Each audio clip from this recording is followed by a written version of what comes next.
आकाश, पृथ्वी आणि सर्व ब्रह्मांडाचा निर्माण करता येशू ख्रिस्त याच्या जिवंत नावामध्ये मी आपल्या सर्वांचे हार्दिक स्वागत करत आहे. एकमेव सत्य जिवंत देव आज जिवंत आहे आणि याच्यासारखी मोठी आशा आपल्या मध्ये दुसरी कोणतीच नाही. आज आपण जर जिवंत आहोत तर तो जिवंत आहे म्हणून आज आपण जिवंत आहोत. आणि तो देव जो आहे तो सनातन आहे, अमर आहे आणि सार्वकालिकरित्या तो आपल्याला मदत करणारा असा देव आहे. पुन्हा एक वार मी आपल्या सर्वांचे आजच्या ह्या विशेष अभ्यासक्रमामध्ये हार्दिक स्वागत करत आहे. आभार उपकार मानतो की आपण सर्वांनी फक्त कंठातून नाही तर अंतकरणातून गाणं गायले. त्याच्याबद्दल देव तुम्हाला आशीर्वाद देव. आणि आपण देवाच्या वचनाकडं वळणार आहोत. देवाचं वचन जे आहे ते अद्भुत आहे. देवाच्या वचनामध्ये लिहिलेलं आहे की ज्या वेळेस देव एखादे शब्द बोलतो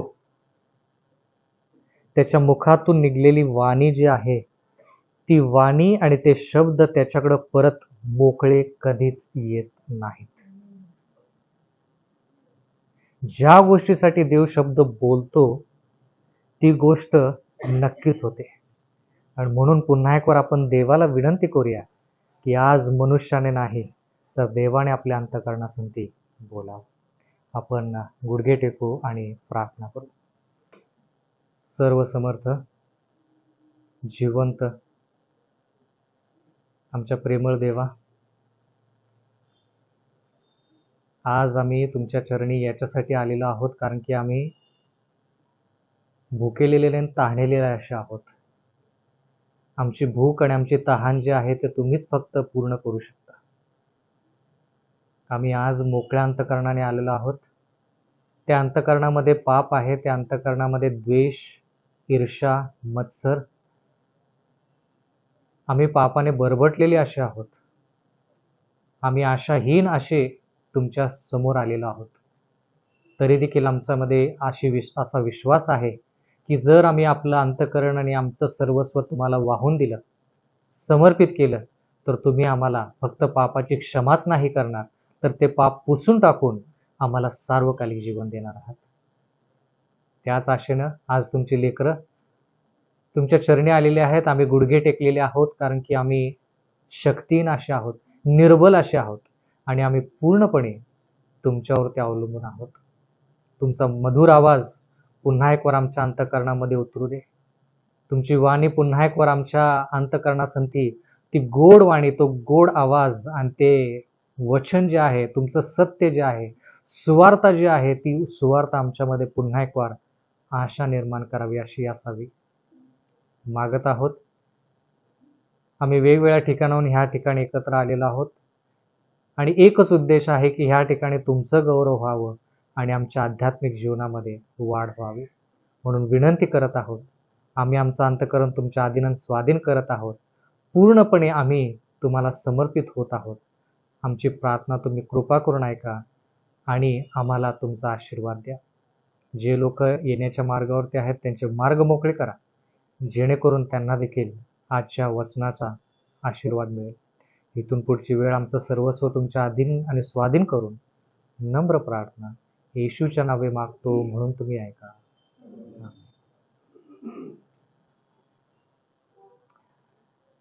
या सर्व गोष्टी पार पडल्यानंतर तर चित्र बघून घ्या, व्यवस्थित फोटो काढून घेऊ शकता, जेणेकरून पुढच्या आठवड्यात ते चित्र पूर्ण करायची तुमची जबाबदारी आहे.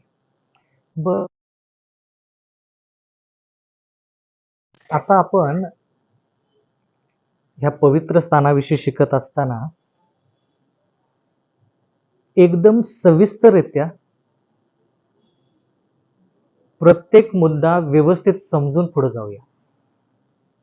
असंही असेल की या सर्व गोष्टी शिकत असताना तुम्हाला भरपूर गोष्टी ह्या ठिकाणी पाहायला मिळत आहेत आणि कोणती गोष्ट काय सांगते, कोणत्या गोष्टीचं काय महत्व आहे, कोणती गोष्ट कधी येते, असा जर गोंधळ तुमच्या मनामध्ये असेल ना तर चित्र तयार करताना ते लक्षात येते आपल्याला.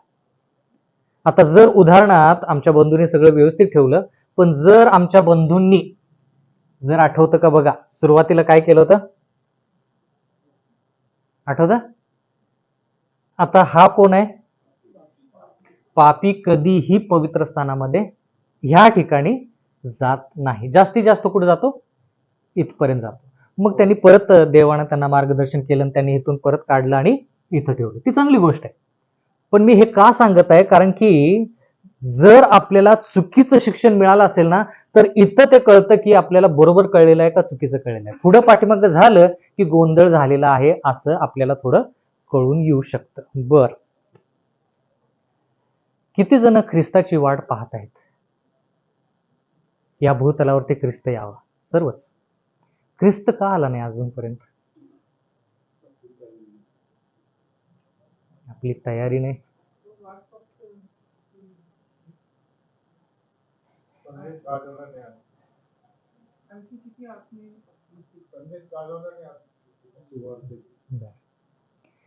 योहान याचा 14वा अध्याय 1 वचन. योहान याचा 14वा अध्याय 1 वचन.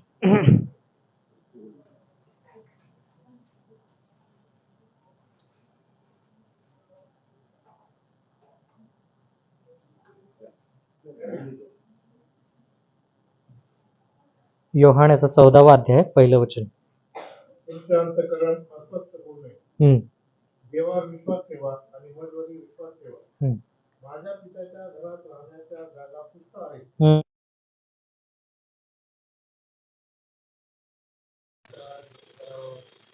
बर, पुढे. आणि मी जाऊन तुम्हासाठी जागा तयार केली, हम्म, म्हणजे पुन्हा येऊन तुम्हाला आपल्या जवळ घेईल, हम्म. यासाठी की जेथे मी आहे तेथे तुम्ही असाल. येशू ख्रिस्त ह्या ठिकाणी म्हणत आहे की तुम्ही तुमचं अंतःकरण अस्वस्थ होऊ देऊ नका. आपलं अंतःकरण अस्वस्थ कधी होतं? एखादी गोष्ट जी आपल्या गरजेची आहे ती गोष्ट जर मिळाली नाही तर आपलं मन अस्वस्थ होतं. जी गोष्ट तुमच्या आणि माझ्या गरजेची नाही ती गोष्ट जर तुम्हाला आणि मला मिळाली नाही तर तुमचं आणि माझं मन अस्वस्थ होत नाही. मग ह्या ठिकाणी देवाचं वचन म्हणतं की तुमचं मन अस्वस्थ होऊ देऊ नका. म्हणजे ह्या ठिकाणी अस्वस्थ मन लोकांचं जे होतं ते का होतं? त्यांची काय अपेक्षा आहे की देवाने त्यांच्यासाठी करावं आणि त्या अपेक्षेमध्ये ते वाट बघत आहेत की देवाने ती गोष्ट करावी आणि म्हणून देव म्हणतो की तुमचं मन अस्वस्थ होऊ देऊ नका. काय अपेक्षा आहे लोकांची? देवाकडून ते काय अपेक्षा करतात जेणेकरून देव म्हणतो की बाबा तुमची अपेक्षा जी आहे ना ती योग्य आहे पण तुम्ही अस्वस्थ होऊ नका. कोणती अपेक्षा ह्या ठिकाणी आहे?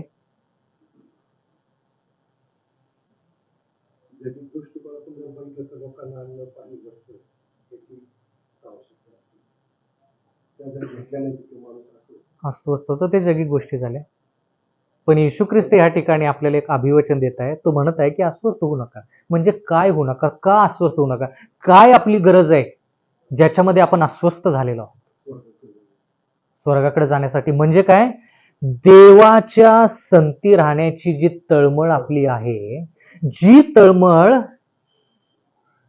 आपली जी आहे ती फक्त देवच पूर्ण करू शकतो. देवाचं वचन म्हणतं की एदन बागेमध्ये ज्यावेळेस देवानं मनुष्याला निर्माण केलं त्यावेळेस मनुष्याला निर्माण करून देव वेगळा झाला नाही.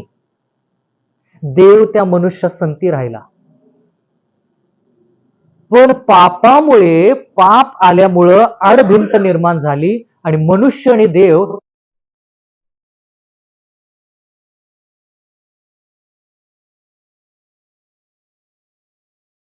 ती का ठेवलेलं नाहीये?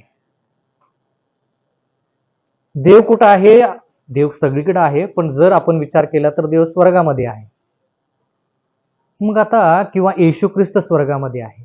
मग येशू ख्रिस्ताला या भूतलावरती यायला वेळ जास्त लागतो म्हणून आपण ह्या ठिकाणी थांबलेलो आहोत का? की तो यायला लागलाय तो रस्त्यावर मध्येच आहे पण इथं यायला त्याला खूप वर्ष लागतील असं आहे का? येशू ख्रिस्त याच्या अगोदर भूतलावरती कधी कधी आला होता का? येशू ख्रिस्ताचं पहिलं आगमन जे मत्तेच्या पुस्तकामध्ये आपण वाचतो की तो बाळाच्या रूपामध्ये मनुष्याच्या रूपामध्ये आला. त्याच्या अगोदर येशू ख्रिस्ती ह्या भूतलावरती कधी आला होता का?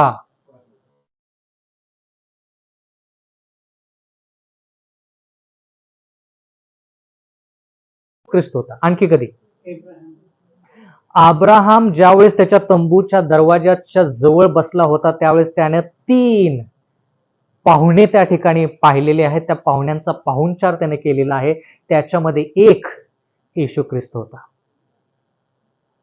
मग येशू ख्रिस्त लगेच त्या ठिकाणी आला ना. मग आज आपण येशू ख्रिस्तासाठी एवढी का वाट बघत आहोत? किती वेळ लागतो येशू ख्रिस्ताला आज इथं येण्यासाठी? किती वेळ लागेल? वेळ जास्त लागेल का त्याला? मग येशू ख्रिस्त आजपर्यंत का आलेला नाही? अंतर जास्त आहे का? अंतर जास्त आहे का? नाही.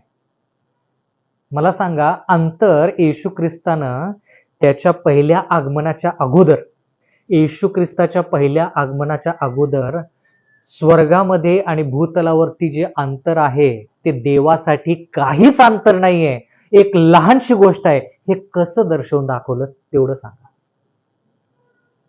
येशू ख्रिस्त ह्या भूतलावरती बालकाच्या रूपामध्ये यायच्या अगोदर जुन्या करारामध्ये तो सांगतो की स्वर्ग आणि पृथ्वी जे आहे त्याचं अंतर माझ्यासाठी काहीच नाही, क्षुल्लकशी गोष्ट आहे.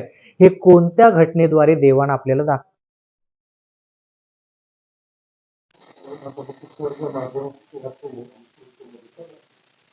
बर, ते आज देखील आहे, पण घटना कोणती ती मी विचारतोय. घटना कोणती? त्या घटनेद्वारे देवानं दाखवून दिलं, अरे अंतर स्वर्गामध्ये आणि पृथ्वीमध्ये माझ्यासाठी काहीच नाही. दानिएलच्या बाबतीत जी घटना घडली, ज्यावेळेस त्याला सिंहाच्या डोळ्यात टाकलं, बरं. ते तिघं मित्र ज्यावेळेस आगीमध्ये फिरत होते, बरं. त्यावेळेस येशू त्यांच्याबरोबर होता. येशू त्यांच्या बरोबर होता. आणखी काय? अंतर कमी केलं. आणखी कधी? प्रश्न कळाला का?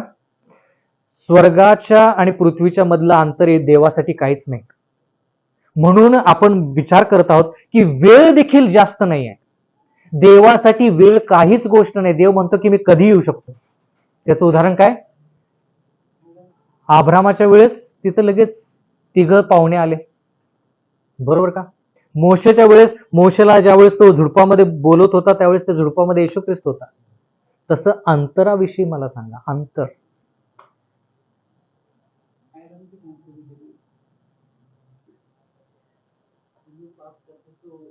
बर, आमचे बंधू म्हणतात ज्या क्षणी आदम हवेनं पाप केलं त्या क्षणी देवाने त्या ठिकाणी कोकरू कापलं, पण देव त्या ठिकाणी होता.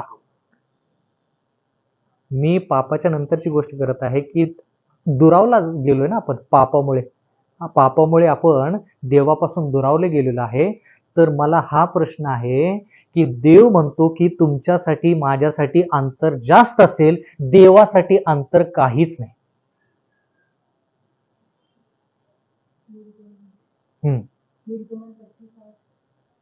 नाही, देव म्हणतो की तुम्ही पवित्र स्थान बांधा जेणेकरून मी तुमच्या संती येऊन राहीन.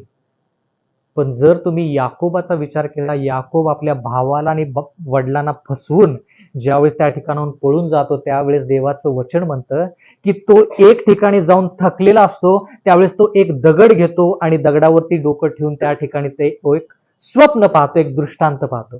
त्या दृष्टांतामध्ये देव त्याला हे दाखवतो की एक शिडी आहे, त्या शिडीचं एक टोक स्वर्गामध्ये आहे आणि शेवटचं टोक पृथ्वीवरती आहे. त्या शिडीवरती स्वर्गदूत जे आहेत ते काय करतायत?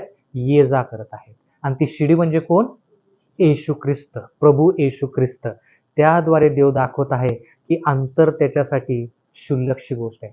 मग येशू ख्रिस्त आज आपल्यामध्ये का अजून आलेला नाही? सर्वात मोठा प्रश्न देवासमोर काय माहितीये का आज?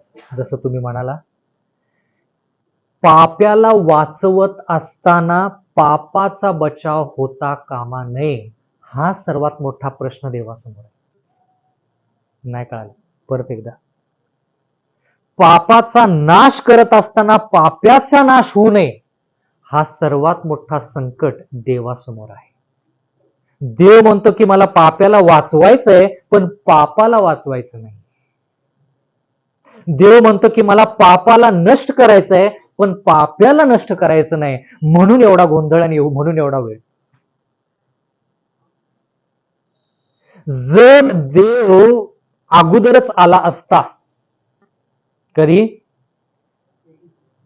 किंवा येशू ख्रिस्त खूप अगोदर आला असता, म्हणजे इथं पोहोचायच्या अगोदरच, तर काय झालं असतं, पापाला नष्ट करत असताना पापीही नष्ट झाला असता, किंवा पाप्याला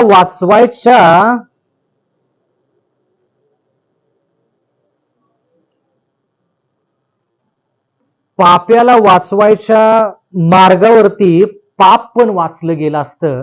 म्हणून देव काय म्हणतो, एक तर पापी वाचेल किंवा पाप वाचेल, दोन्ही गोष्टींना वाचवायचं नाही, आणि दोन्ही गोष्टी नष्ट होता कामा नये. एकच गोष्ट वाचली पाहिजे आणि एक गोष्ट नष्ट झालीच पाहिजे. तर काय वाचलं पाहिजे? पापी वाचला पाहिजे आणि पाप नष्ट झालं पाहिजे. मग आता पाप्याला कसं वाचवायचं आणि पाप कसं नष्ट करायचं, हा सर्वात मोठा प्रश्न देवासमोर आहे आणि मानवतेसमोर आहे. त्याच प्रश्नाचं उत्तर देव कसं देतो ते इथं आपण शिकत आहोत. की पाप्याला वाचवत असताना पापाचा नाश झाला पाहिजे, आणि पाप नष्ट करत असताना पापी पूर्णपणे वाचवला गेला पाहिजे. हे जर तुम्हाला कळलं पाहिजे, हे जर आपल्याला समजून घ्यायचं, तर पवित्र स्थानाशिवाय दुसरा वेगळा मार्ग नाही. देव कधी येऊ शकतो.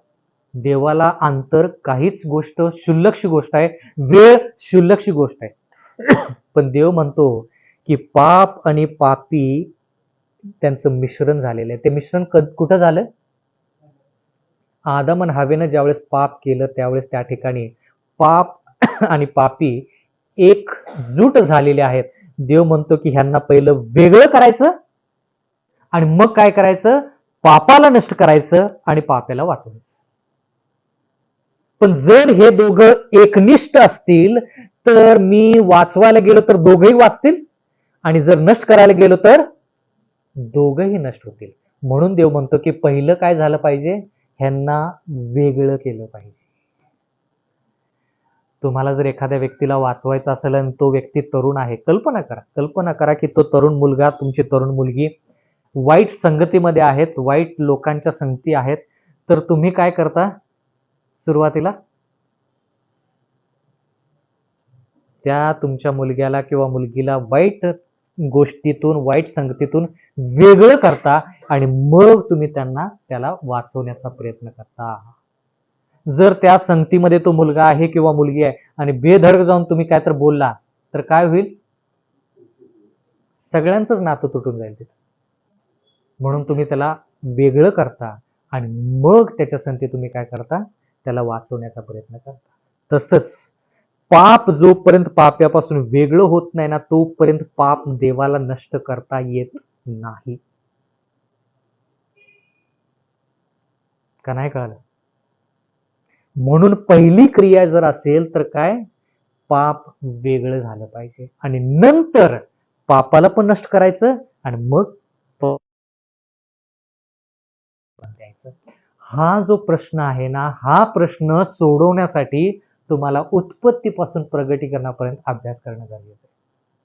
ख्रिस्ती धर्म जर तुम्हाला जाणून घ्यायचा तर ख्रिस्ती धर्म हाच आहे की देव पाप्याला पापापासून वेगळं कसं करतो आणि पाप नष्ट करून पाप्याला कसं वाचवतो, हा ख्रिस्ती धर्म. जर तुम्हाला विचारलं ना ख्रिस्ती धर्म म्हणजे काय, सांगा. तलावरती आला त्यावेळेस येशू ख्रिस्त काय रूपामध्ये आला आणि त्याच्या जन्माच्या निगडीत कोणकोणत्या गोष्टी होत्या? मत्तई 1:21. मत्तई 1:21.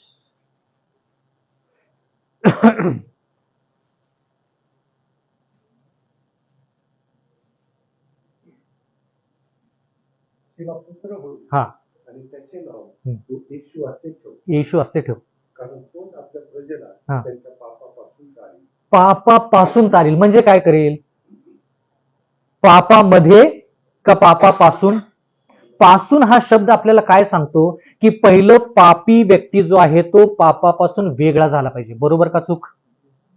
म्हणजे येशू ख्रिस्त मत्तई 1:21 प्रमाणे पहिलं पाप्याला पापापासून वेगळं करतो. त्याशिवाय पापाला नष्ट करणं देवाला अशक्य आहे. एक गोष्ट देवासाठी अशक्य म्हणजे देव म्हणतो की पाप आणि पापी एकत्र असतील तर मी त्यांना वाचवू शकणार नाही. देवालाही ते अशक्य आहे. म्हणून देव म्हणतो की दुसरा मार्गच नाही माझ्याकडे, तुम्हाला पापापासून पहिलं मी वेगळं केलंच पाहिजे आणि मग तुमचा बचाव झाला पाहिजे. तर 21 म्हणजे पापापासून तुम्हाला आणि मला वेगळं करणारा. बर, 23 वाचूया. मत्तई 1:23.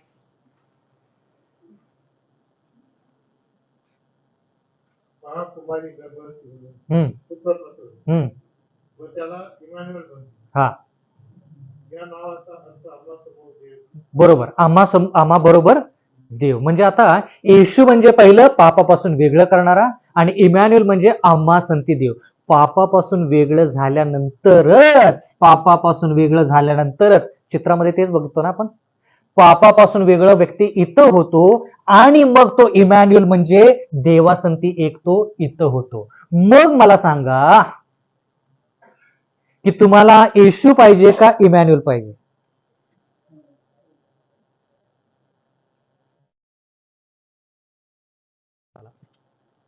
येशू पाहिजे का इमॅन्युअल पाहिजे? इमॅन्युअल नको?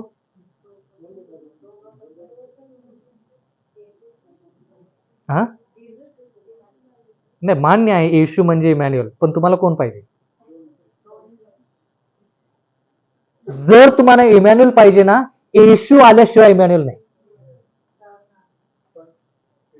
म्हणजे पापापासून वेगळं झाल्याशिवाय तुम्हा बरोबर देव नाही.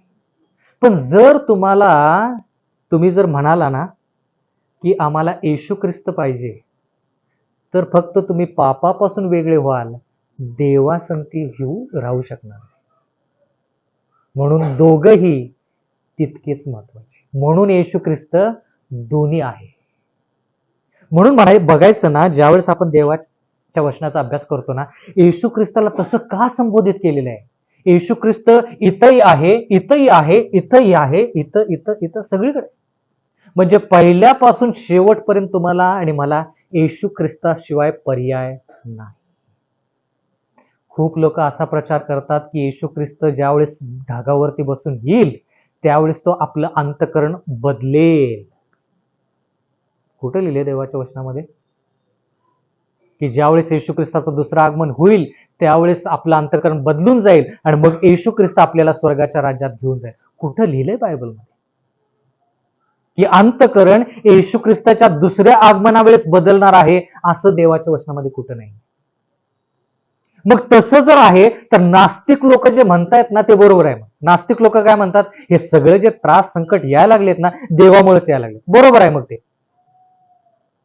का? अरे देवा, तू अंतःकरण बदलू शकतोस ना, मग ये ना लवकर, अंतःकरण बदल ना. एवढी आमची सत्व परीक्षा का बघतोस? मग ते नास्तिक म्हणतात ते बरोबर आहे. पण नास्तिक ते म्हणतायत ना की हे सगळं जे व्हायला लागले ते देवामुळे होते, ते चुकीचं आहे. का चुकीचं आहे? कारण की देव म्हणतो की पापापासून वेगळं जोपर्यंत तुम्ही आणि मी होत नाही तोपर्यंत तुम्ही आणि मी देवासंती येशू ख्रिस्तासंती एक होऊ शकत नाही. येशू ख्रिस्ताच्या दुसऱ्या आगमनाची वाट सगळेच ख्रिस्ती लोक बघत आहेत, पण ते जास्तीत जास्त इथपर्यंत पोहोचलेत. कुठपर्यंत? येशू ख्रिस्ताच्या पहिल्या आगमनामध्ये. पहिल्या आगमनाच्या वेळेस येशू ख्रिस्त काय झाला? प्राण देता झाला. तिथपर्यंतच पोहोचले. म्हणजे पापापासून फक्त वेगळं व्हायचं, परत जायचं, पाप करायचं, परत यायचं, पापाची क्षमा मागायची, वेगळं व्हायचं, परत जायचं. पण देव म्हणतो की पूर्णपणे पाप तुमच्या आयुष्यातून नष्ट झालं पाहिजे, जेणेकरून परत ते पाप तुमच्या आयुष्यामध्ये येता कामा नये. अशा प्रकारच देवासंती एक व्हायला तयार आहोत. प्रश्न देवासमोर आहे. कारण की पूर्ण पृथ्वी, पूर्ण जग, जे ग्रह, त्या ग्रहावरती इतर लोक आहेत. पृथ्वी एक ग्रह आहे, तसे अनेक ग्रह आहेत. ज्या ग्रहामध्ये लोक आहेत त्या ग्रहावरती देखील सैतान गेला, त्या ग्रहावरती देखील त्याने परीक्षा केली, पण त्या लोकांनी परीक्षेवरती मात करून ते पवित्र राहिले. हेच एक ग्रह असा आहे. काय करू आता? हेच एक असं ग्रह आहे ज्याच्यामध्ये आदम आणि हवेनं पाप केलं आणि आपण सर्व त्या पापाचे भागीदारी झालेलो आहोत. बाकीची लोक सुरक्षित आहेत.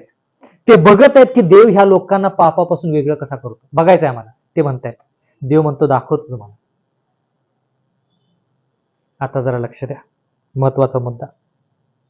खूप लोक प्रचार करतात पण तो प्रचार चुकीचा आहे. कोणता प्रचार? एखादा पापी व्यक्ती असेल तर त्याला पाप दाखवू नका, देवाचं प्रेम दाखवा. म्हणजे काय? म्हणजे नेमकं काय सांगणार आहात तुम्ही त्या व्यक्तीला? तो पाप करत आहे, तो मद्यपान करत असेल, व्याभिचार करत असेल, चोरी करत असेल, लबाडी करत असेल, वाईट गोष्टी करत असेल, मग तुम्ही त्या व्यक्तीला देवाचं प्रेम दाखवणार म्हणजे काय दाखवणार? बाबा जे करतोस ते ठीक आहे, काय हरकत नाही, देव तुझ्या पापाची क्षमा करेल असं? खूप लोक फक्त देवाचं प्रेम, देवाचं प्रेम, देवाचं प्रेम सांगत आहेत आणि त्याच्यामुळं पापी व्यक्ती जो आहे तो पाप करण्यामध्ये फारच आणखी जास्त काय होत आहे? प्रोत्साहित होत आहे, उत्साहित होत आहे. त्याला वाटतं की देव आहे, देव प्रेमळ आहे, देव पापाची क्षमा करेल. अरे देव पापाची क्षमा करेल म्हणजे काय? देव पापाची क्षमा करेल म्हणजे काय? जर आपण त्या व्यक्तीला त्याचं पाप दाखवलं नाही तर तो पापी कधीच कोकऱ्याला घेऊन ह्या ठिकाणी येणार नाही, कधीच नाही येणार. जर तुम्ही म्हणाला ना देव प्रेमळ आहे, देव प्रेमळ आहे, म्हणजे त्या व्यक्तीला काय कळतं? अरे मी पाप जरी केलं तर देव सहन करतो, मग पाप सोडायची मला काय गरज नाही. देवाचं प्रेम दाखवत असताना त्या व्यक्तीला, बाबा तू ह्या ठिकाणी चुकलेला आहेस, ह्या ठिकाणी तू पाप करतोस. पाप म्हणजे काय? 10 आज्ञेच्या विरोधात जाणं, त्याला म्हणायचं पाप. मी चुकांविषयी बोलत नाही, पापाविषयी बोलायचं चाललंय. चुका म्हणजे काय? इथं 7 वाजता संदेश सुरू होतो, मी इथं 7:05 आलो, ती चुकी झाली. 7 संदेश सुरू करायचा ना, मी 7 वाजता यायला पाहिजे. मी 7:05 आलो, ती चुकी झाली. ते पाप नाही. चुकी वेगळी आणि पाप वेगळं. तर देवाचं वचन म्हणतं की जर एखादा व्यक्ती 10 आज्ञेच्या विरोधात जात असेल तर त्यानं पाप केलेलं आहे. कारण की का? 1 योहान 3:4 प्रमाणे पाप म्हणजे काय? स्वैराचार, देवाच्या आज्ञेच्या विरोधात जाणे. म्हणून त्या व्यक्तीला फक्त प्रेम प्रेम प्रेम प्रेम आहे हेच सांगू नका. ते प्रेम सांगत असताना देव तुझ्या पापांची क्षमा करू शकतो, देव तुला पापापासून वेगळं करू इच्छितो, जेणेकरून तू आणि देव एकत्र होऊ शकतो, हे त्याला तुम्ही सांगा. त्याला म्हणू नका की बाबा तू पाप केलंस ना, काय हरकत नाही, देव प्रेमळ आहे. मग तू म्हणतो प्रेमळ आहे म्हणजे मी पाप केलं तर चालेल. आणि हळूहळू लोक हे पण प्रचार करत आहेत, जर देवाच्या वचनाचा गैरसमज जर ख्रिस्ती लोकांमध्ये झाला असेल तर तो सुवार्थिक प्रचारक आणि पाळकांमुळे झालाय. गैरसमज. कारण की त्यांनाच देवाचं वचन व्यवस्थित माहित नाही आणि म्हणून त्यांना जे वाटतं ते सांगून मोकळे होतात आणि म्हणून मंडळांमध्ये फरक पडत नाही. महत्वाचा मुद्दा. आता जर लक्ष द्या, तर देव म्हणतो की पाप्याला पहिले आणि पाप्याला वाचायचं. आता ही क्रिया जी आहे, ही क्रिया देव कसं दाखवतो? स्तोत्र संहिता 77 अध्याय आणि 13 वचन, जे आपण अगोदर वाचलेलं आहे, पण पुन्हा एक वाचा. स्तोत्र संहिता 77:13. पुढे जायच्या अगोदर आपण सखोल गोष्टी शिकत आहोत. हात जोडून विनंती करत आहोत, प्रत्येकानं प्रत्येक आठवडी या, कृपा करून या. ह्या ठिकाणी शिकण्याच्या अनुषंगाने या, शिकण्याच्या जिद्दीने या, महत्वाच्या गोष्टी शिकत आहोत. आणि ज्या गोष्टी शिकत आहोत, मी तुम्हाला खात्रीपूर्वक सांगतो, या गोष्टी तुम्ही आयुष्यभर विसरणार नाही. नक्की सांगेन. ठीक आहे, पुढे. स्तोत्र संहिता 77:13. हे देवा, तुझा मार्ग पवित्र आहे. तुझा मार्ग पवित्र आहे, पण इंग्रजी भाषेमध्ये लिहिलंय तुझा मार्ग पवित्र स्थानामध्ये आहे. भाषांतरामध्ये तो थोडा फरक झालेला आहे, पण तिथं लिहिलंय की पवित्र स्थान. पवित्र स्थान, पवित्र वेगळं आणि पवित्र स्थान वेगळं, बरोबर का? पवित्र म्हणजे पवित्र आयुष्य, पवित्र स्थान म्हणजे एक ठिकाण, एक मार्ग. ठीक आहे, तर पवित्र स्थानामध्ये पवित्रता आहे, तो भाग आहे, पण तिथं फक्त शब्द पवित्र वापरलाय, जेणेकरून तिथं शब्द पवित्र स्थान असं वापरलं पाहिजे. हे परत एकदा वाचा.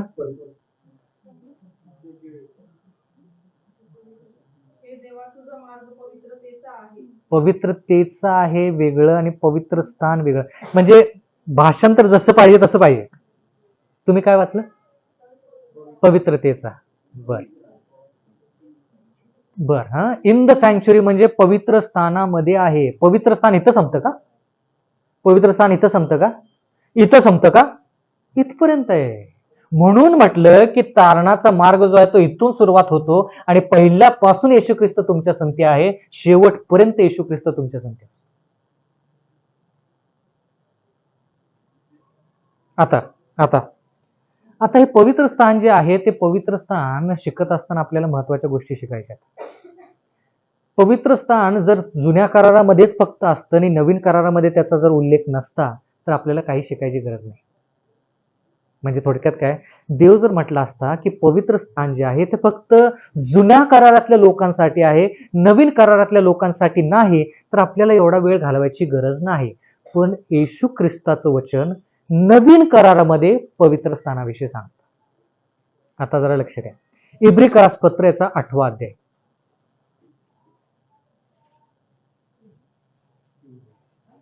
इब्री 8. जर मराठी शब्द माझे जर थोडे वेगळे असतील किंवा कळाले नसतील तर कृपा करून हात वर करा. इंग्लिशमध्ये ते मी शब्द सांगेन. इब्री करासपत्र 8वा अध्याय 1. आमच्या सांगण्याचा सारांश हा आहे की स्वर्गामध्ये राजा देणार जो ईश्वर त्याच्या राजाच्या बसलेला असा प्रमुख याजक आपल्याला आहे. प्रमुख याजक कुठे बसलेला आहे? स्वर्गामध्ये बसलेला आहे. म्हणजे स्वर्गामध्ये देखील पवित्र स्थान आहे.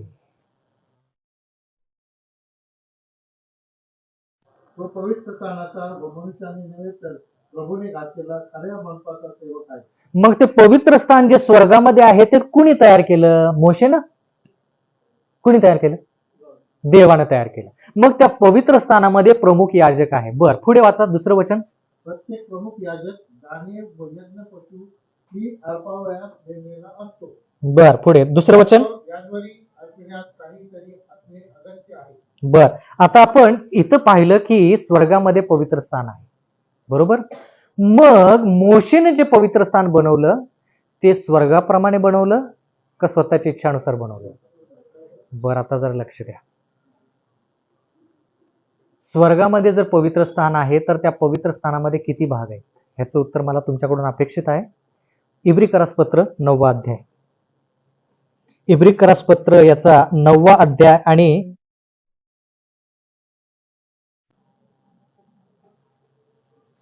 बकरे व वासरे यांचे नव्हे तर स्वतःचे रक्त अर्पण करून एकाच परम पवित्र स्थानात गेला. बर, परमपवित्र आणि त्यांनी सार्वकालिक मुक्ती मिळवली. सार्वकालिक मुक्ती मिळवली. आता मला प्रश्न पडलेला आहे या ठिकाणी की ज्या वेळेस हे पवित्र स्थान बांधण्यात आलं त्यावेळेस मला तुम्हाला प्रश्न विचारायचा, त्याचं उत्तर तुम्ही द्यायचं आहे. स्थान जे स्वर्गामध्ये आहे त्याच्यामध्ये काही फरक आहे का?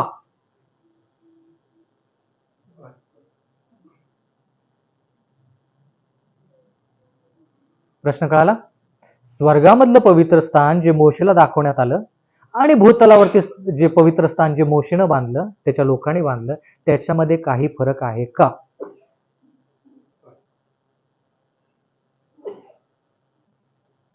आहे की नाही? आहे. बरं, दुसऱ्यांचं काय उत्तर आहे वेगळं?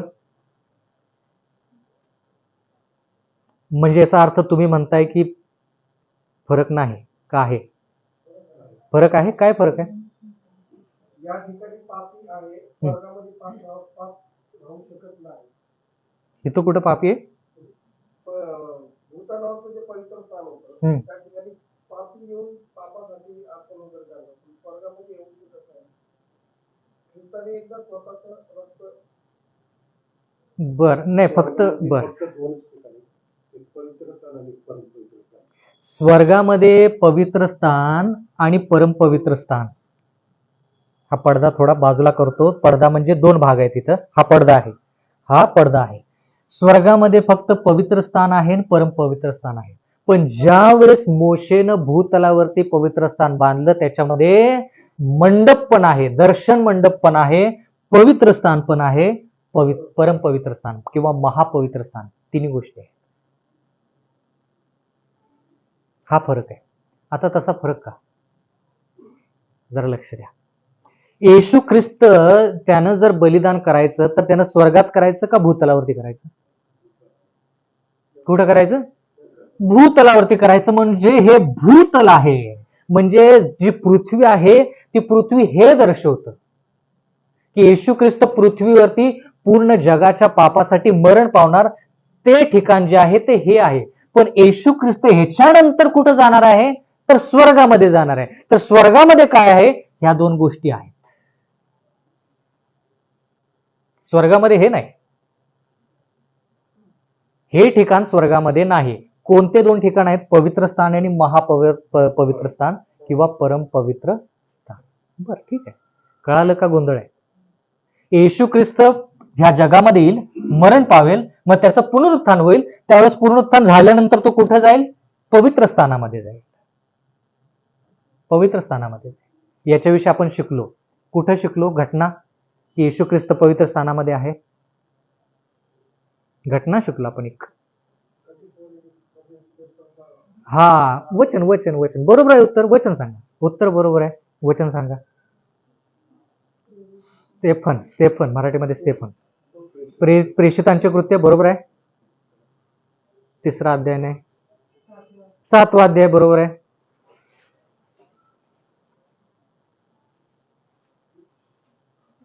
हा,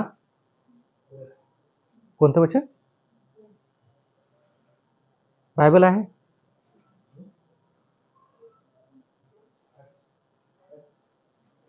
ऍक्ट्स चॅप्टर 7, 50 पासून पुढे बघा जरा.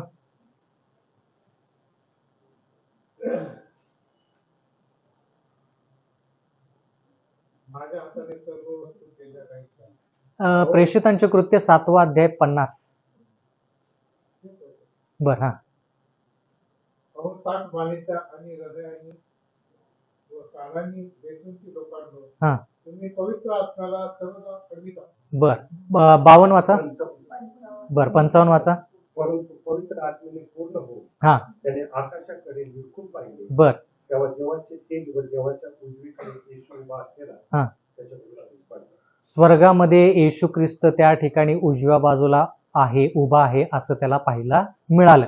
मग येशू ख्रिस्त उजव्या बाजूला उभा होता ज्यावेळेस स्टेफनला 2 मार करण्यात आली. तर स्टेफनला ज्यावेळेस 2 मार करण्यात आली त्यावेळेस येशू ख्रिस्त उजव्या बाजूला मान्य आहे, पण कोणत्या ठिकाणी? पवित्र स्थानात का परमपवित्र स्थानात? हे जाणून घेणं फार गरजेचं आहे. आणि ते तारीख जोपर्यंत आपण शिकत नाही तोपर्यंत ते पूर्ण आपल्याला व्यवस्थित कळणार नाही. बर, ठीक आहे. आता आपण ते शिकलो की येशू ख्रिस्त त्या ठिकाणी गेलेला आहे. कशासाठी? स्वतःचं रक्त घेऊन त्या ठिकाणी गेले, बरोबर. कशासाठी? इब्री पत्रामध्ये काय वाचलं? कशासाठी गेलाय त्या ठिकाणी तो? इब्री पत्र 8वा अध्याय किंवा 9वा अध्याय 12 वचन सांगा मला. कशासाठी गेला येशू ख्रिस्त त्या ठिकाणी?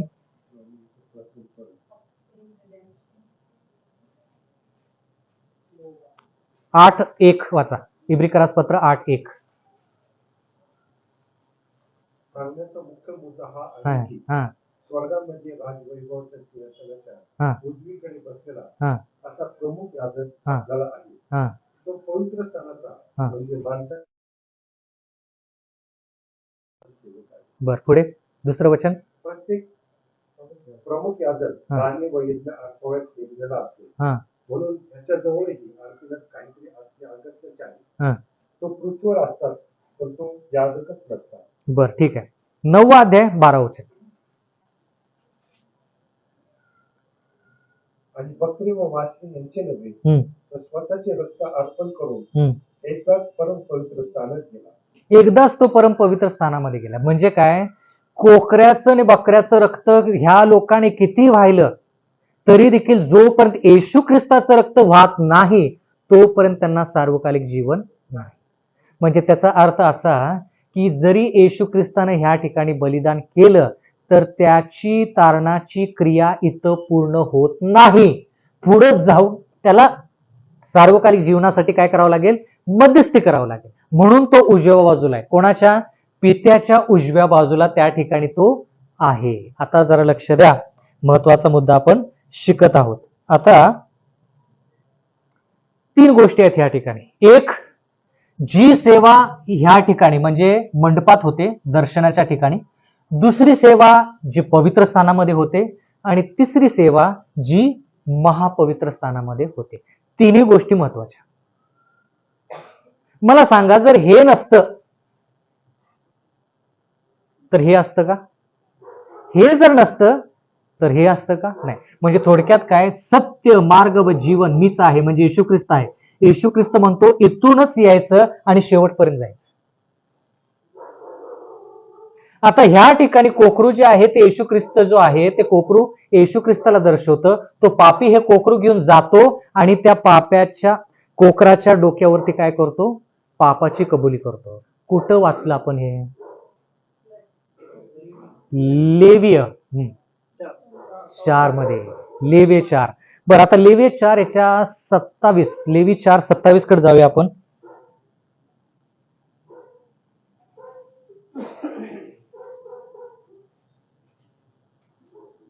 बर, त्याच्या अगोदर एजेकिएल 18:4, माफ करा, आपण थोडं पाठीमागे येऊया. लेवी 4 कडे जाऊया आपण, पण एजेकिएल 18:4.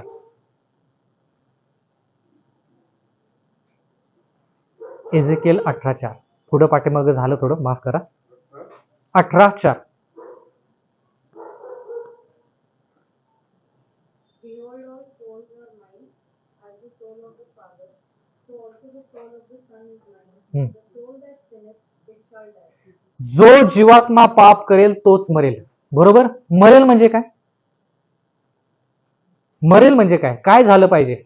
जर एखाद्या पाप्यानं पाप केलं तर तो मरायचा, म्हणजे त्यात काय काय केलं पाहिजे त्या पाप्यासंती? जर तो मरायचा तर काय केलं पाहिजे त्या पाप्यासंती? हा, काय केलं पाहिजे? नाही, मरायचंय. त्यानं पाप केलंय तर जीवात्मा जो पाप करेल तो काय होईल? मरेल. म्हणजे त्या जीवात्म्यासंती, त्या पाप्यासंती काय केलं पाहिजे जेणेकरून तो मरून जाईल? काय केलं पाहिजे त्याच्यासंती? त्याला वधलं पाहिजे. म्हणजे थोडक्यात आज्ञा म्हणते की बाबा तू मला मोडलंस ना, मला तुझं रक्त पाहिजे. पापाचं वेतन मरण आहे. सांगा कुठं आहे? पापाचं वेतन मरण आहे. कुठं आहे? बरोबर आहे. रोमकरास पत्र 6:23. बर, 6:23 मध्ये काय लिहिले? पापाचं वेतन मरण आहे. 6:23 का 3:23 जरा बघा. 6:23 का 3:23?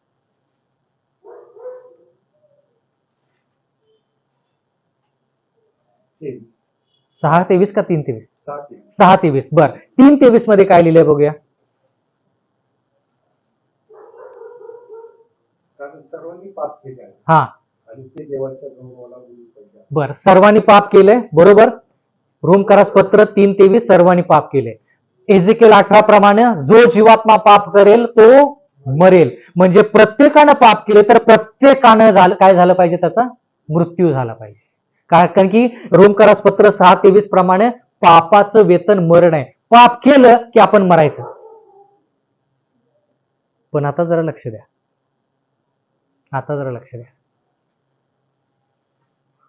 लेवियाच्या पुस्तकानुसार आज्ञा म्हणते की बाबा तू पाप केलंस ना, तू माझ्या विरोधात गेलास ना, आज्ञा म्हणते तू माझ्या विरोधात गेलास तर तुला मरायचं आहे. म्हणजे मला तुझ्या रक्ताची गरज आहे. काय गरज आहे? मला तुझा जीव पाहिजे, मला तुझं रक्त पाहिजे. हे कोण म्हणतं? आज्ञा म्हणते. आज्ञा म्हणते की मी सोडणार नाही तुला.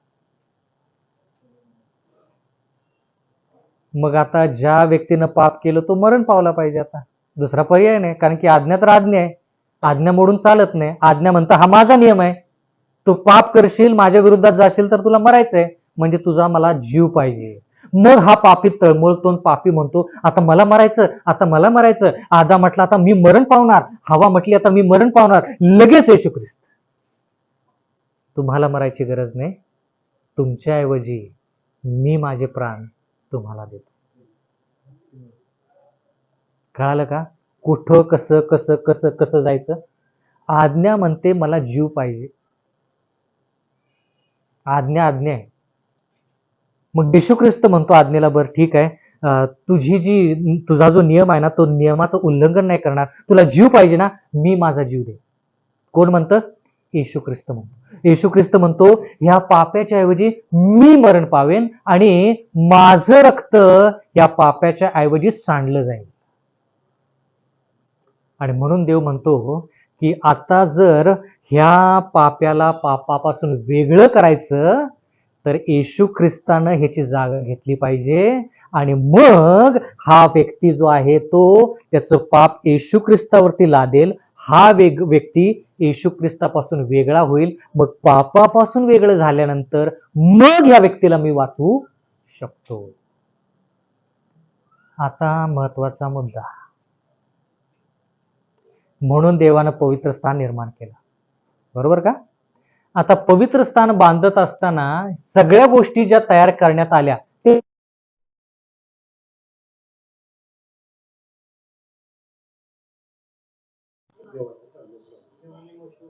देवाने मोशेला सांगितलं, मोशेनं लोकांना सांगितलं, सगळ्या लोकांनी मदत केली. कोणती अशी गोष्ट आहे ह्या ठिकाणी जी मनुष्यानं न करता देव म्हटला ती गोष्ट मीच करेन? याच्याविषयी शिकलो नाही, पण जर माहित असेल तर सांगा.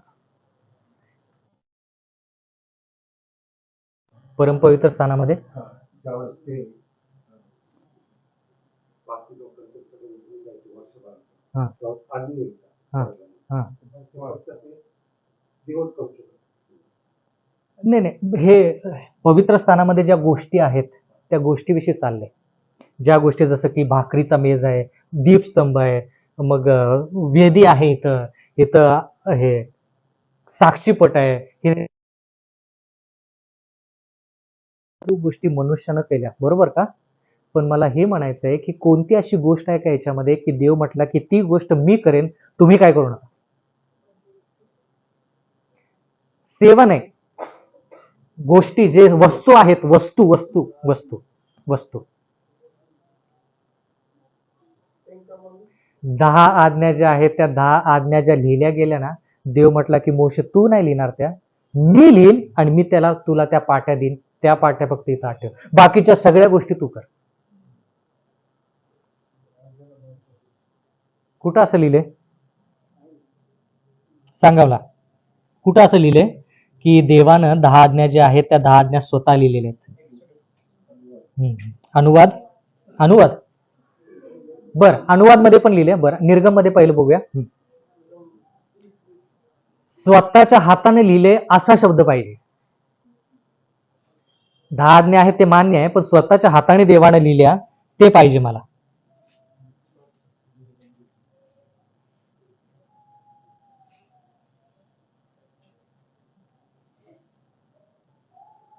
निर्गम बरोबर आहे पुस्तक. जर कोणाकडे मोबाईल असेल, फिंगर ऑफ गॉड असं शब्द टाका, येईल मिळू. फिंगर ऑफ गॉड किंवा god's hand, finger of god असं टाका.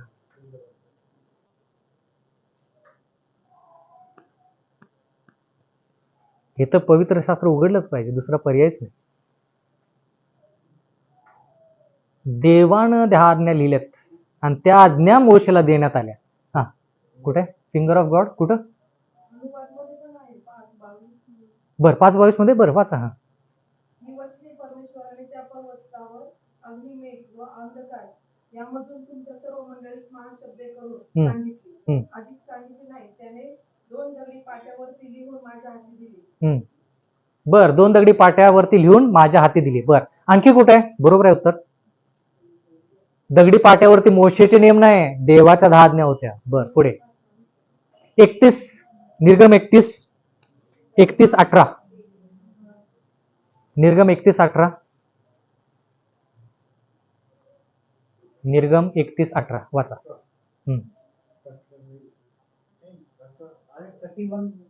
31:18. देवाने मोशे बरोबर सिनाय पर्वतावर हे सर्व भाष्य केल्यानंतर आपल्याला दिलेल्या पाषाणाच्या 2 पाट्यांवर आपल्या बोटाने 2 साक्षीपट त्याला दिली. म्हणजे देवानं त्या 10 आज्ञा दिल्या. मोशेला तो म्हणू शकला असता की 10 आज्ञा आहेत ना, लिही आणि तू साक्षीपत्रामध्ये ठेव. देव म्हटलं की त्या 10 आज्ञा मी लिही. म्हणजे एक गोष्ट अशी आहे पूर्ण पवित्र स्थानामध्ये ज्या ठिकाणी स्वतः देवानं लिहिलेल्या, देवानं केलेल्या गोष्टी आहेत. मनुष्याचा त्या ठिकाणी काहीही भाग नाही, काहीच भाग नाही त्या ठिकाणी. का तसं? न्याय होणार म्हणून. मग न्याय होणार तर मोशेला लिहायला सांगायचं ना, न्यायच होणार आहे ना. बर, लोक बदलतील खूप काही गोष्टी म्हणून देवाने स्वतः लिहिल्या. म्हणजे थोडक्यात देव जर एखादी गोष्ट लिहितो ना, तर देव म्हणतो की ही मी लिहिलेली आहे, ह्याला कोणी मिटवू शकत नाही. हा मुद्दा आहे. दगडी पाट्या का? कागदावर. मोशेचे जे नियम होते ते कशावरती लिहिण्यात आले? पुस्तकामध्ये लिहिण्यात आले. पुस्तक जास्त टिकतं का दगड? किती जणांकडे तुमच्या कॉलेजमध्ये अभ्यास केलेल्या वह्या आहेत, लिहिलेल्या वह्या तुमच्या आहेत? तुमच्याकडे आहेत? नाही, तुम्ही आता फार झालेलं कॉलेजमध्ये. बाकी ज्यांचं जे जास्त वयाचे आहेत त्यांच्याविषयी विचारत आहे. सर्टिफिकेट नाही, सर्टिफिकेट आपण व्यवस्थित ठेवू. पुस्तक वह्या हा वर्गामध्ये शिकवली. तुम्ही शिकत आहात म्हटल्यानंतर काय नाही आहेत. आताच नाही, हा 19-20 वर्षाचे असताना ज्यावेळेस तुम्ही शिकलात त्या नोट्स आहेत का? हा. ज्या डॉक्टरांनी मला शिकवलं एवढं मला त्यांचं शिक्षण आवडलं की ज्या वेळेस त्यांनी शिकवलं त्यावेळेस मी एकदम व्यवस्थित ऐकायचो, ते लिहून घ्यायचो मी. अजून देखील त्या नोट्स आहेत माझ्याकडे. वाचलं की मला ते घटना आठवतात. पण त्या पानं जे आहेत ना, आता ते पानं तुटायला लागलेत, फाटायला लागलेत. त्यांना मी जास्त व्यवस्थित ठेवू शकणार नाही, कारण की त्या हातानं माझ्या लिहिलेल्या आहेत. पान जास्त वेळ टिकणार नाही. पण दगडावरती लिहिलेल्या गोष्टी ज्या आहेत त्या कायमस्वरूपी असतात. म्हणून देवानं 10 आज्ञा दगडी पाट्यावरती लिहिल्या, पुस्तकामध्ये लिहिल्या नाहीत, कारण की 10 आज्ञा फार फार महत्वाच्या आहेत. मग त्या 10 आज्ञा घेऊन मोशेला पाठवण्यात आलं. मोशे त्या ठिकाणी गेला. मग मोशेनं काय बघितलं त्या पर्वतावरून खाली आल्यानंतर? वासरू काय केले लोकांनी? सुवर्ण वासरू, सोन्याचं वासरू तयार केलंय आणि ते लोक त्या वासराची पूजा करत आहेत. नाही म्हणून मोशेनं काय केलं? त्या दगडी पाटा फोडून टाकल्या. मग फोडून टाकल्या म्हणून 10 आज्ञा संपल्या का? 10 आज्ञा रद्द झाल्या का? हे सगळं संपलं. खूप लोक म्हणतात इंग्लिशमध्ये इट इज फिनिश. मराठीमध्ये काय आहे शब्द? हे पूर्ण, हे सगळं पूर्ण झालं. मग ते पूर्ण झालं का 10 आज्ञा इथून पुढं? मग देव म्हटला की 10 आज्ञात पाट्या फुटल्या ना, टाकल्या ना, परत आता मी लिहिणार. परत अनुवाद. अनुवाद म्हणजे काय? डिटोरनॉमी इंग्लिशमध्ये. अनुवाद म्हणजे काय? डिटोरनॉमी म्हणजे काय? जी गोष्ट घडलेली ती गोष्ट आता परत, त्याला म्हणायचं ड्यूटरॉनॉमी, म्हणजे त्याला म्हणायचं अनुवाद. जी गोष्ट आहे ती परत एकदा रिपीट करायची, पुनरावृत्ती ती करायची, त्याला म्हणायचं अनुवाद. कुठं लिहिले अनुवाद मध्ये की देवानं परत ते दगडी पाट्यावरती स्वतःच्या बोटने, स्वतःच्या हाताने आज्ञा परत लिहिल्या? बर, वाचा. आणि देवाच्या बोटाने लिहिलेल्या 2 दगडी पाट्या परमेश्वराने मला दिल्या आणि मंडळी जमली होती. त्या दिवशी जेवढी वचने परमेश्वराने पर्वतावर अग्नीतून तुम्हाला सांगितली तेवढी सर्व त्या पाट्यावर होती. बर, त्या पाट्यांवरती सर्व त्या गोष्टी होत्या. 10वा अध्याय 1 आणि 2 वाचा.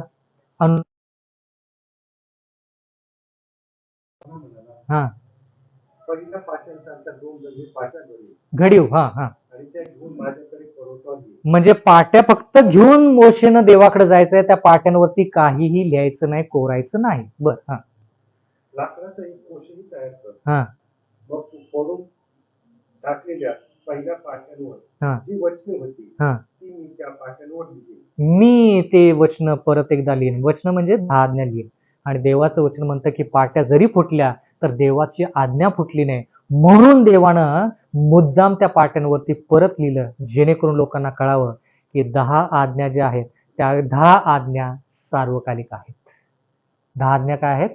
सार्वकालिक आहेत. मनुष्यानं जरी तोडल्या, मनुष्यानं जरी वेगळ्या केल्या, तर देव म्हणतो की 10 आज्ञेला कोणी हात लावू शकत नाही. सिग्नेचर देवानं सही केली की केली, झालं, प्रश्न भेटला. तिथं कोणीही काही करू शकत नाहीत. म्हणून देवाचं वचन म्हणतं की जर तुम्हाला पाप जाणून घ्यायचं तर 10 आज्ञेशिवाय पापाची व्याख्या काहीच नाही. जर तुम्हाला पाप म्हणजे काय माहित पाहिजे तर 10 आज्ञेशिवाय तुम्हाला आणि मला दुसरा पर्याय नाही. म्हणून देवाचं वचन म्हणतं की देवाने काय केलं, त्या 10 आज्ञा दिलेल्या आहेत. आता पवित्र स्थान जे आहे ते स्वर्गामध्ये आहे, मंदिर जे आहे ते स्वर्गामध्ये आहे, बरोबर. इब्रिकरास पत्रामध्ये आपण वाचलं. आणखीन कुठं मंदिर बघितलं आपण? स्वर्गामध्ये एक मंदिराविषयी उल्लेख केलाय, स्वर्गामधल्या मंदिराविषयी. आणखी कुठं मंदिराविषयी उल्लेख केलाय? शल्मोनाने बांधलं किंवा हे मंदिर, हे मंदिर, हे 2. आणखी कुठं मंदिराविषयी उल्लेख केलाय? तिसरं मंदिर. हा, म्हणजे थोडक्यात काय, तुमचं शरीर देवाचं मंदिर आहे. कुठं लिहिलंय? बरोबर आहे उत्तर. 1, 2, 3 कोणतं करत? हा, करंती करास पहिले पत्र्याचा 3रा अध्याय 16 वचन. बरं, वाचूया. 3:16. हा, तुम्ही देवाचे मंदिर आहात हा, आणि तुम्हामध्ये देवाचा आत्मा वसतो. तुम्ही देवाचे मंदिर आहात.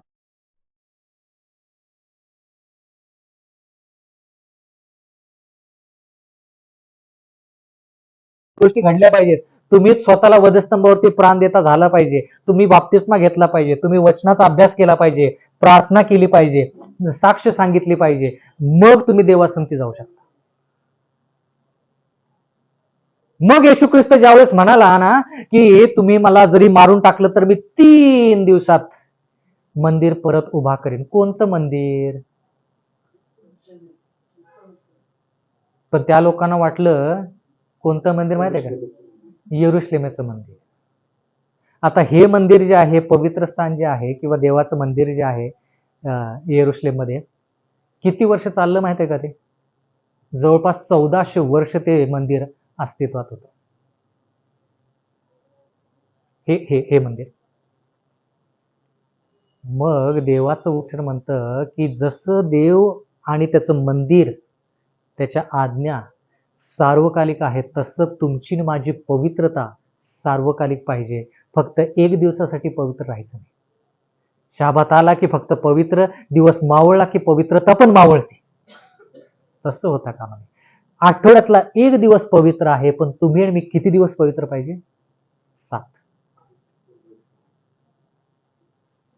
7 दिवस आपण पवित्र पाहिजे. 6 दिवस जर पवित्र राहिला तर 7वा दिवस पवित्र पाळायला जमेल का? आज्ञा.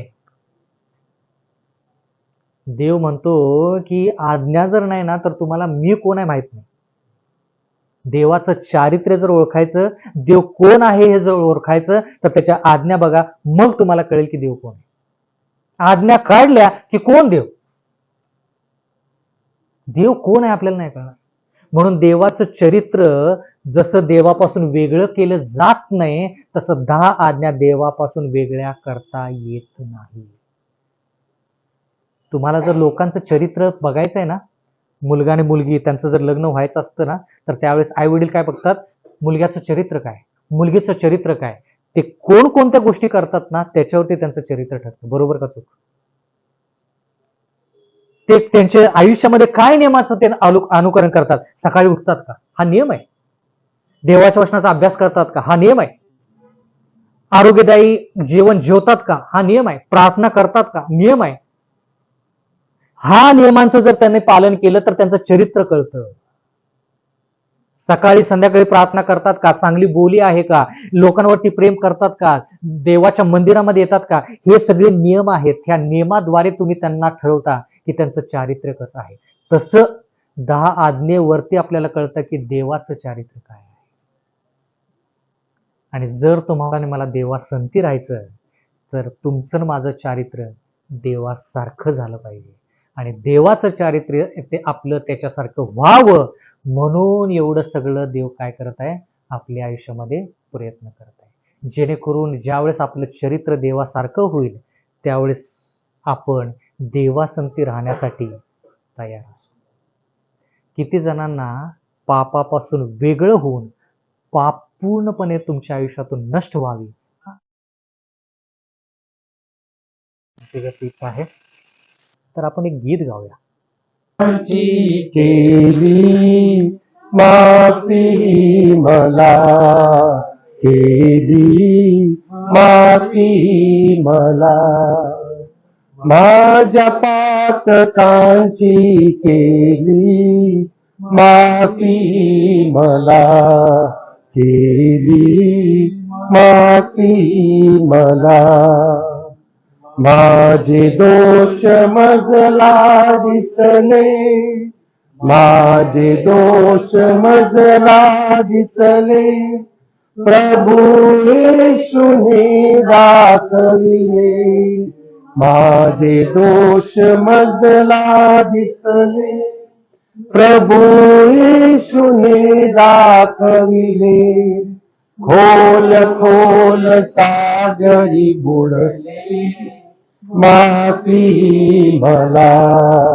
केली माफी मला, माझ्या पातकांची केली माफी मला, केली माफी मला, माझ्या पापासाठी मेला, माझ्या पापासाठी मेला, प्रभू वधस्तंभी गेला, माझ्या पापासाठी मेला, प्रभू वधस्तंभी गेला, सर्व दंड त्याने भरला, माफी मला, केली माफी मला, माझ्या पातकांची केली माफी मला, केली माफी मला, गेला येशू स्वर्गी गेला, गेला येशू स्वर्गी गेला, सर्व शिष्याने पाहिला, गेला येशू स्वर्गी गेला, सर्व शिष्याने पाहिला, ही सुवार्ता कळवा सकला, प्रेमी बोलला, येशू प्रेमी बोलला, माझ्या पातकांची केली माफी मला, केली माफी मला. पवित्र पवित्र पवित्र सेनाधीश परमेश्वरा, आकाश व पृथ्वी सर्व दृश्य व अदृश्य वस्तूंच्या निर्माण करत्या सर्व समर्थ देवाप्पा, एकच जिवंत देव चरणाजवळ आलेले असताना सर्व गोष्टींसाठी तुझी उपकार स्तुती करतो, तुला धन्यवाद देतो. आतापर्यंत सांभाळला, आजच्या शापात आमचा आशीर्वादित केला म्हणून धन्यवाद करते देवबाप्पा. देवबाप्पा, सर्व गोष्टींचा पुरवठा केला, सर्व अडीअडचणीतून राखलं, ऍक्सिडेंट खतऱ्यापासून वाचवलं म्हणून धन्यवाद करते देवबाप्पा. आजचा दिवस तू आम्हाला आशीर्वादित केलं, तुझं वचन आम्हाला दिलंस देवबाप्पा. किती तू शिकवल्या त्याच्यासाठी तुझी उपकार स्तुती करते. तुझ्या सेवकाद्वारे तू दिल्यास म्हणून धन्यवाद करते देवबाप्पा. देवबाप्पा, सर्व गोष्टींचा तू निर्माण करता आहेस, आम्हाला हे कळालं देवबाप्पा. आम्ही किती उणे आहोत हे ते आम्हाला प्रत्येक क्षणी जाणवतं देवा. हे सगळं पाहत असताना देवा आम्हाला जाणीव होते, आम्हाला टोचणी लागते की आम्ही किती किती पापी आहोत आणि त्या पापापासून आम्हाला तू मोक्ष दिलेला आहेस येशूच्या द्वारे म्हणून धन्यवाद करते देवबाप्पा. देवबाप्पा, ही विनंती करते की सुहास अस्वले ब्रदर, इब्राहिम ब्रदर आणि सातवेकर सिस्टर, आणि सर्वांसाठी प्रार्थना करते. आरोग्याचा दाता तू दे आहेस ते बाप्पा. सर्वांना आरोग्य दे. त्यांच्या काय काय अडचणी आहेत त्यांच्या आरोग्याची जे काय तक्रारी आहेत तू नासोरी येशूच्या रक्ताने धुवून काढ आणि त्याच्याद्वारे तू त्यांचं पापक्षालन कर आणि त्यांना तू आरोग्य दे बाप्पा. रिबेका कामाला जाणारे 2 तारखेपासून तिला तू आरोग्य दे, शक्ती दे, बुद्धी ज्ञान दे बाप्पा. आतापर्यंत तिला सांभाळलं आणि ती उद्यापासून कामाला जात असताना तिच्या कामावर तुझा आशीर्वाद असू दे. तिचं जाणं येणं सुखरूप कर आणि तिचं कामावर तुझं गौरव दिसू दे बाप्पा. सर्व तुझ्या गौरवासाठी असू दे बाप्पा. सर्वांना आरोग्य दिलंस म्हणून धन्यवाद करते बाप्पा. इथून पुढे जात असताना आमच्या बरोबर राहा आणि आम्ही काय शिकलो त्याच्यावर आम्ही मनन करावं घरी गेल्यावर, म्हणून आम्हाला सहाय्य मदत तू कर. आम्हाला तू सर्व गोष्टीत सहाय्य कर. सर्व तुझ्या गौरवासाठी होऊ दे. येशूच्याच नावात मागते म्हणून तू ऐक. आमेन.